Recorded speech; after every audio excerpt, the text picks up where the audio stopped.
Hello, hello. Ito na naman ako ulit. Kumustahin ko lang kayo at isa-shout out.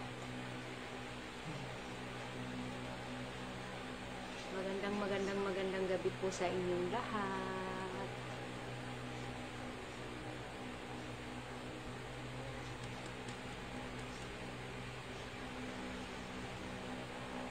Pasok lang kayo para ma-shout out ko kayo.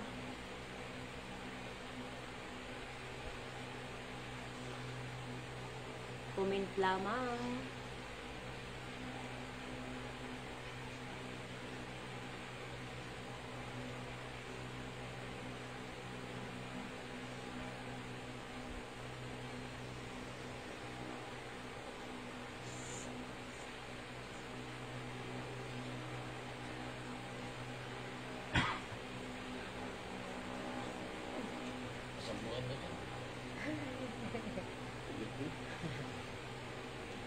Hintay ako nang may pumasok wala pa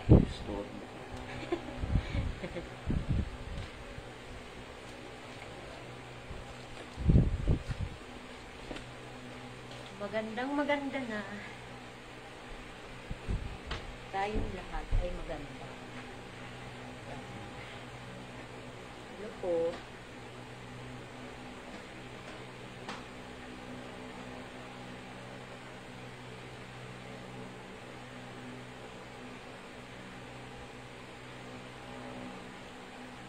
Naglo-loading.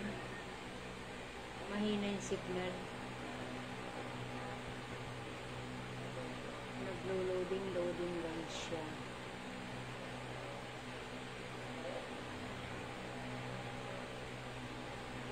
Oh, slow connection.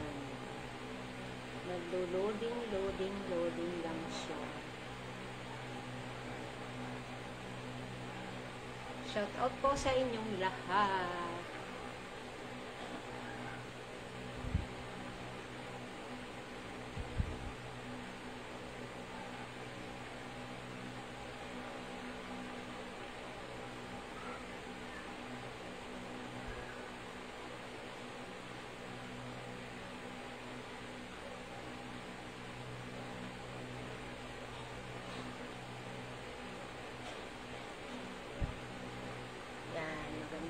Magandang gabi sa inyong lahat.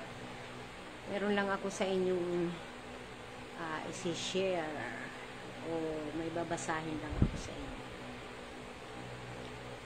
Yan. Magdasal ng tuloy-tuloy. Tamang paraan ng pagdarasal. Ang pagdarasal ng tuloy-tuloy ay nangangahulugan ito na ang panalangin ay dapat maging tuloy-tuloy na gawain sa buhay ng isang mananampalataya o kahit sino man sa atin, bawat isa sa atin. Yan po. Hindi ito limitado yung pagdarasal. Hindi itong wala tayong oras na binabasihan. At kahit saan lugar ka, pwede kang magdasal. Pwede kang manalangin. Basta taimtim lang na panalangin ang yung dadasalin, pakikinggan panigurado ng ating Panginoong Diyos. Lahat ng ating mga kahilingan, kung ano man ang ating mga kahilingan.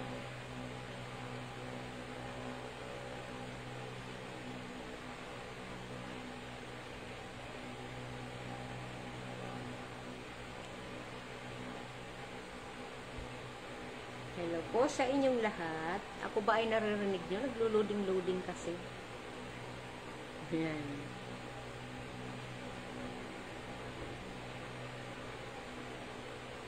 Sabi kasi sa Biblia, hindi ito sinusuportahan sa ganoon kaisipan.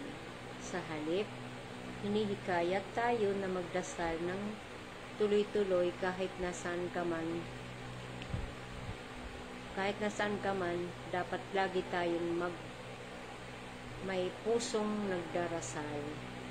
Lagi tayong nakikipag-ugnayan sa Diyos sa buong maghapon. Isama lagi natin sa panalangin ang ating bansa at ang kapatid sa Diyos. Kung ikaw naman ay sinusubok ng iba dyan, manalangin sa Diyos na tulungan ka at maging pasensyosa sa taong kinaiinisan mo. Ayun po. Hello po. Shout out po sa inyong lahat. Ako ba ay napapanood nyo na? Parang mahina kasi ang signal ngayon eh. Magandang gabi po sa inyong lahat. Parang wala pa ako nakikita na mayroong nag-view. Pero shout out na lang sa inyong lahat, sa aking mga kababayan. Shout out po sa inyong lahat. Naglo-loading lang siya. Slow connection na talaga. Ako ba ay napapanood na ninyo? Nakikita na ba ninyo ako? Binabati ko kayong lahat kung saan man kayo naroroon. Magandang gabi po sa atin lahat. Tayo ay may problema man o wala, lagi po tayong maging masaya. Kasi ang pagiging masaya ay terapiyan sa ating sarili. Para iwas tayo sa mga sakit na mayroon anumang klaseng sakit. Idaan natin ang ating mga problema sa kasiyahan, magsaya, tumawa, miski walang nakakatawa, basta isipin mo, lagi kang happy. Every day maging happy, every hour maging happy. Kasi kung puro problema ang inyong iisipin, hindi ka tatantanan talaga ng problema yan. Kaya dapat ang isipin mo, kahit tayo walang, sabihin natin, wala man tayo ngayong problema, pero yung iba, puro problema, manalangin ka lang, pakikinggan ka ng ating Panginoon Diyos. Basta yung taimtim, yung kakausapin mo siya ng masarilinan, yung talagang yung bukod sa puso mo yung pakikipag-usap mo sa Kanya. Ayun po. Sa totoo lang, lahat naman tayo may problema. Pero ang mga katulad natin na hikahos sa buhay, mas pinapakinggan at mas mahal tayo ng ating Panginoon Diyos kung tayo ay lalapit sa Kanya. Kasi tayo mga Pilipino ay may pusong mamon. Maawain tayo. Ganon din natin Panginoon Diyos, kakaawaan tayo. Basta ang masasabi ko lang, maging madasalin kahit nasasaan kayo at maging masaya. Kahit may problema, magsaya pa rin para hindi halata na, para hindi tayo tablan pala ng mga kung ano-anong mga sakit dyan. Kasi sa totoo lang ang problema ang nakakapagbigay sa atin ng sakit sa ating katawan. Ako hindi niyo masasabi, kahit senior na ako, madami rin akong problema. Pero kahit ako maraming problema, dinadaan ko lang din yung sa tawa, saya. Yan. Lumabas ka, huwag ka laging nagmumukmuk sa bahay, makipaghalubelo ka sa kapwa, sa ating mga kaibigan mo, mga amiga-amigo, o kaya sumali ka sa simbahan. Yan. Malay mo, ano man ang iyong problema ay na doon mo pala makikita sa parokya. Kaya magsimba na kayo. Ayan. Ano lang, ino-operan ko lang kayo na lagi tayo magdasal. Kasi nandyan lang ang pagsubok, nandyan lang lahat ng mga kung ano-anong mga taning. Mga sitaning nasa paligid lang. Kaya pag mayroong taning sa paligid mo, huwag mong pansinin. Maging happy ka lang. Baliwalain mo lang yung mga yun. Wala naman dito, hindi ka naman mapapahamak eh. Di ka mamatay kung ikaw ay apihin. Pakumbaba na lang tayo. Yun na lang ang gawin natin. Magpakumbaba, manalangin. O yun. Wow, meron na akong audience. Kay si Crisel Ching Calasin. Yes, thank you. Kayo mag-comment para ma-shoutout ko kayo. Shoutout kay Crisel Ching Calasin. Ayan. Sino pa? Pasok lang, pasok. Naglo-loading kasi kaya hindi ko nakikita lahat ng mga pumapasok. Basta na lang, kumusta sa inyong lahat na lang, ha? Yan. Good evening sa inyong lahat. Shout out sa lahat. Yan. Ako, problemado naman talaga ako. Pero hindi ko pinaproblema yung pera. Pinoproblema ko yung mga kalusugan ng bawat isa sa aming pamilya. Kasi ayoko na okay na ako yung kahit walang pera, basta masaya at malusog lang ang aking pamilya. Nako, number 1 akong masaya. Siyempre, pag masaya ka, masaya na rin ang ating Panginoon Diyos. Kaya yun nga lang, ang kakampi natin talaga ay magdasal tayo para tayo pakinggan ng ating mahal na Panginoon Diyos. Kapit tayo kay God. Huwag tayo magpakalugmok. Totoo yan, may mga problema talaga tayo, pero dapat ay dasal lang tayo ng dasal. Kasi yung iba hindi naniniwala, pero kung hindi man sila naniniwala, alam ng Diyos yun kung pagdating ng panahon, kung saan sila na mapupunta na lugar. Binubukod daw, sabi binubukod yung mga taong karapat-dapat at saka yung mga taong hindi karapat-dapat. Ayan. Kung gusto mong pabilang sa karapat-dapat, manalangin lang tayo. Magdasal, mahalin ang kapwa, kung ano man yung mga problema, wag mo na lang pansin. Parang ako lang, kahit anong problema sa paligid ko, nadaan ko na lang sa tawa, maski sabihin nilang baliw na ako.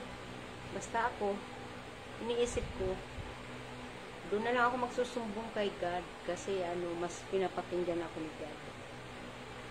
Napapansin ko naman yun eh. Naririyan lang siya sa tabi niyo. Kumatok lang kayo. Yan, nagluluding talaga. Kumatok lang kayo, kayo ay kanyang pakikinggan, pero dapat magmahalan tayo, huwag tayo magsiraan. Mahal tayo ng Panginoon Diyos. Okay?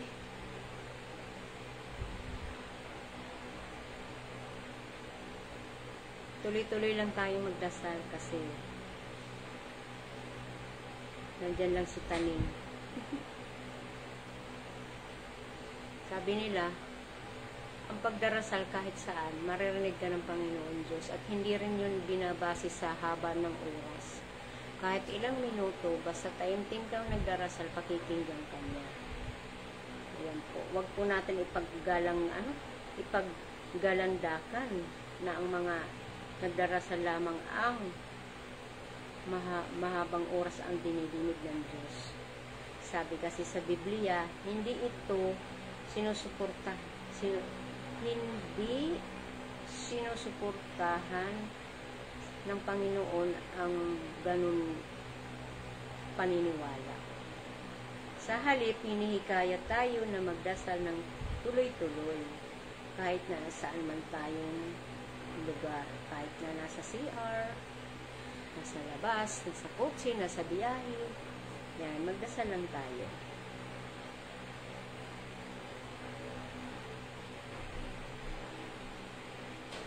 Tapos kung ikaw naman ay sinusubukan ng iba dyan, manalangin sa Diyos na tulungan ka at maging pasensyoso sa taong ito sa halip na magalit ka. magpatuloy sa pakikipag-usap sa Diyos. Ang nagpapanatili sa ating na nakaugat sa diwa ng panalangin, humiling sa Diyos, sabihin mo sa Panginoon lahat ng mga gusto mong kahilingan. Ayan. Hello po, shout out po sa inyong lahat. Parang ang tamlay ko kasi parang walang pumapasok. Pasensya na, nagluluding-luding kasi siya. Pero pag may pumapasok na comment, ang saya-saya ko. Mag-comment naman kayo para pumasok kayo nang ma-shout out ko na rin kayo.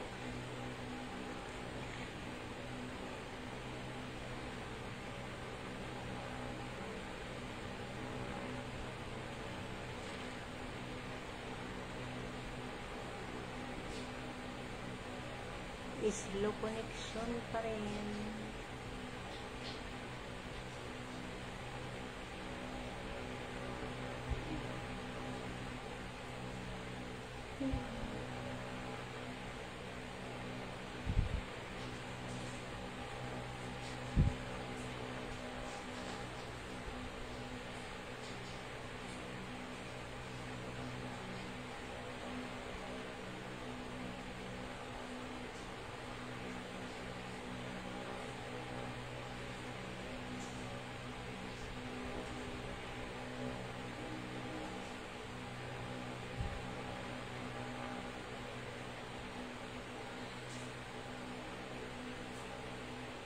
Sino ang nakakaalam sa inyo sa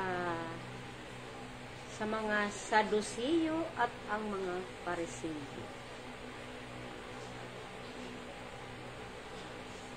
Comment lang sa mga nakakaalam kung ano ang ibig sabihin, ay kung sino itong mga Sadusiyo at ang mga Parisiyo sa panahon noon.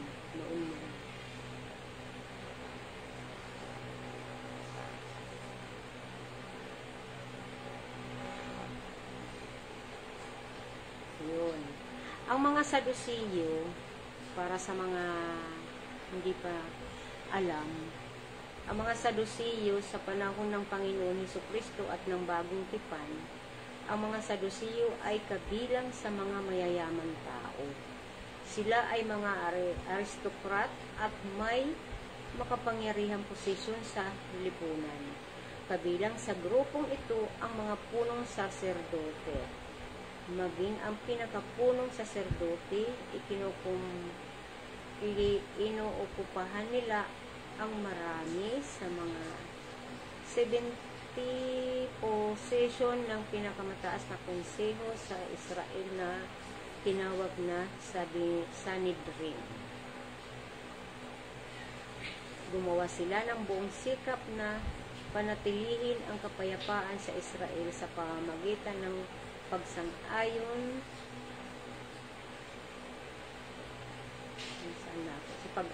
sa pagsang-ayon sa mga desisyon ng Roma.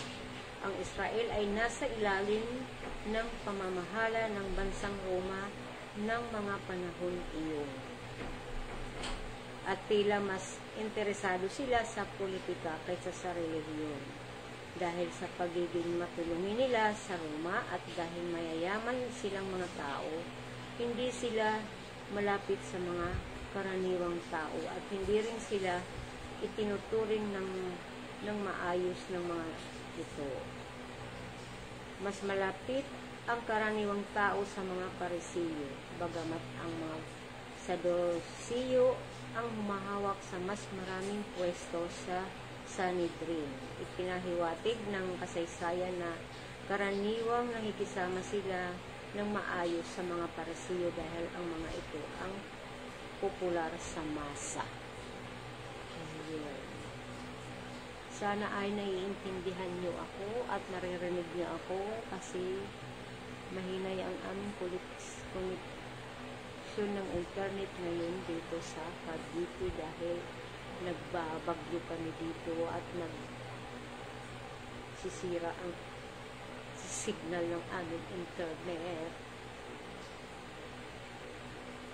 Sa aspetong relihiyon, ang mga Sadusiyo ay mas konserbatibo sa isang pangunahing aspeto ng doktrina kaysa sa mga Parisiyo. Magkaiba nga sila. Pero nagsanib pwersa ito eh. Binigyan ng mga Parisiyo na pantay na kapangyarihan ang tradisyon at ang nakasulat na salita ng Diyos, habang ang mga Sadusiyo naman ay itinuturing na ang salita lamang ng Diyos ang inaaprubahan ng Diyos. Pinangangalagaan ng mga Sadusiyo ang autoridad ng nakasulat na salita ng Diyos, lalo na ang mga sinulat ni Moises. Sa Genesis hanggang Deuteronomio, habang kapuri-puri sila sa aspetong ito, hindi naman perpekto ang kanilang mga pananaw sa doktrina ng kasulatan. Ang mga sumusunod ay isang maiksing listahan ng paniniwala ng mga Sadusiyo na hindi sinasang-ayunan ng Biblia. Ayun pala. So yun, alam na natin kung anong sinaunang mga tao noon, Sadusiyo at saka yung Parisiyo. Magkaiba man sila, pero nagkasundo rin ito ng bandang huli para pagkaisahan ng ating Panginoon Jesus na ipapatay. May mga layunin kasi silang hindi maganda, kaya nagkasundo sila.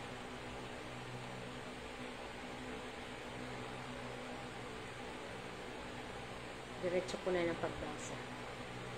Napaka-independente nila hanggang sa punto na tinatanggihan nila ang partipasyon ng Diyos sa buhay ng tao at sa kanilang pang-araw-araw na pamumuhay.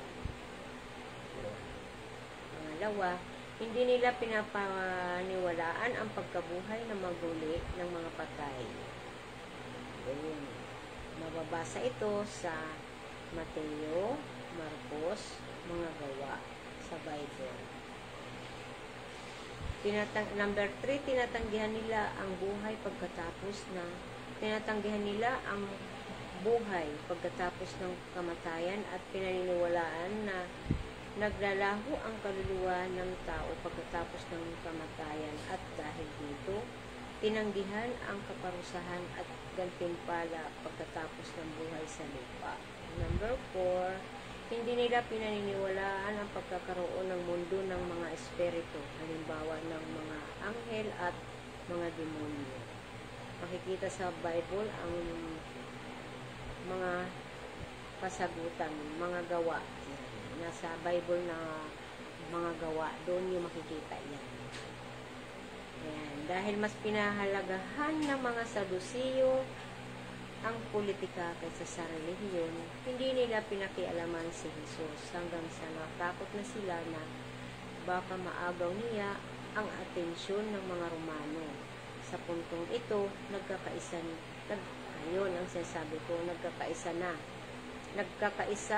ang mga Parisiyo at ang Sadusiyo, at ito ang dahilan kaya sila nagsanib pwersa upang ipapatay si Jesus. Yan, mababasa ito sa Juan at Marcos. Mababasa yan sa Bible. Ang iba pang mga pagbanggit sa mga Sadusiyo ay matatagpuan sa mga gawa. Ang mga Sadusiyo ay isinasangkot din sa pagkamatay ni Santiago ayon kay Josephus na isang manunulat ng kasaysayan. Ayan po. Sana naririnig at napapanood niya ako ng maayos. Yan. Tapos, dire-diretso lang ako. Maliit lang to. Kunti na lang to. Naglaho ang grupo ng mga Sadusiyo noong AD 70 dahil lumitaw lamang ang grupong ito dahil sa kanilang relasyon pampolitika at sa kanilang pagiging saserdote. Naglaho ang mga Sadusiyo kasunod ng pagwasak ng mga Romano sa siyudad ng Jerusalem at ng templo. Ayan po. Ang mga Parisiyo kumpara sa mga Sadusiyo, ang mga Parisiyo ay kabilang sa mga middle class na negosyante dahil dito, meron silang ugnayan sa mga karaniwang tao. Mas matataas ang tingin ng mga tao sa mga Parisiyo kumpara sa mga Sadusiyo. Bagamat mas kakaunti lamang ang kanilang kinatawan sa Sanhedrin at kakaunti din ang inuukupahan posisyon kaysa sa mga saserdote.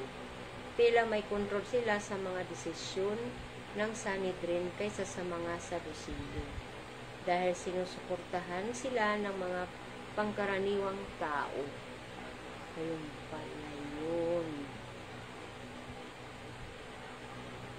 Tuloy po tayo. Sa aspetong pangrelihiyon, tinanggap nila ang kasulatan na kinasiyahan ng Diyos.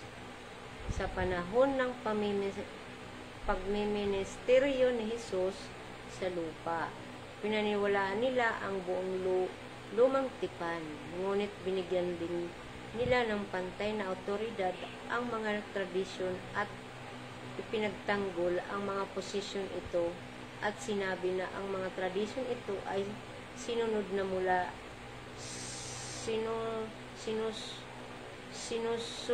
na mula pa noong panahon ni Moises. Sa paglipas ng panahon, ang mga tradisyong ito ay kanilang idinagdag sa salita ng Diyos na ipinagbabawal mismo ng Diyos. Makikita ang mga nakasulat sa Bible sa Deuteronomio 4, versikulo 2. Sinikap ng mga Parisiyo na sundin ng buong sikap ang mga tradisyong ito, kapantay ng lumang tipan. Nakatalata sa mga ebanghelyo ang napakaraming mga halimbawa ng pagpapahalaga ng mga Parisiyo sa mga tradisyon. Ayun, makikita po ito sa Mateo, Lucas, Marcos, nandun po yun sa Bible. Gayunman, nanatili silang totoo sa salita ng Diyos sa ibang mahalagang mga dokrina. Pinaniniwalaan ng mga Parisiyo ang mga sumusunod. Number 1, pinaniniwalaan nila na ang Diyos ang may kontrol sa lahat ng bagay, ngunit ang desisyon ng individual ay may contribution din sa kanyang magiging kapalaran. Pangalawa, pinaniniwalaan nila na ang pagkabuhay ng mga patay, mahababasa po ito ang kabuuan sulat sa mga gawa. Sa Bible pa rin po. Number 3, naniniwala sila sa buhay pagkatapos ng kamatayan at may naghihintay na karapatan, gantimpala at parusa para sa individual. Yun po. Number 4, naniniwala sila sa mga pagkakaroon ng anghel at mga demonyo. Mababasa po ito sa Bible sa mga gawa. Yan po, nandun po yun sa Bible. Bagamat karibal ng mga Sadusiyo ang mga Parisiyo, nagawa nilang isang tabi ang kanilang pagkakaiba sa isang okasyon. Sa paglilitis kay Jesus, ito ang punto kung saan nakiisa ang mga Sadusiyo at mga Parisiyo. Ang ipapatay si Jesus sa mga Romano. Mababasa po ito ang buong mga nakasulat sa Marcos at sa Juan. Sa Bible pa rin po. Ayan. Kaya nakakalungkot naman yun. Pinagkaisahan nila yung ipapatay si Jesus, itong si Sadusiyo at ang Parisiyo. Ay, natin man lang nilang gawin yun. Tuloy-tuloy po tayo. Habang naglaho na ang mga Sadusiyo, pagkatapos na wasakin ng mga Romano ang Jerusalem, ang mga Parisiyo naman na mas pinagtutuunan ng pansin ang relihiyon higit sa politika ay nagpatuloy. Sa katotohanan, ang mga Parisiyo ay tungkol sa rebellion na siyang naging dahilan ng pagkawasak ng Jerusalem noong AD 70. Sila ang unang nag-alok ng pakikipagpayapa sa mga Romano pagkatapos ng pagkawasak ng Jerusalem.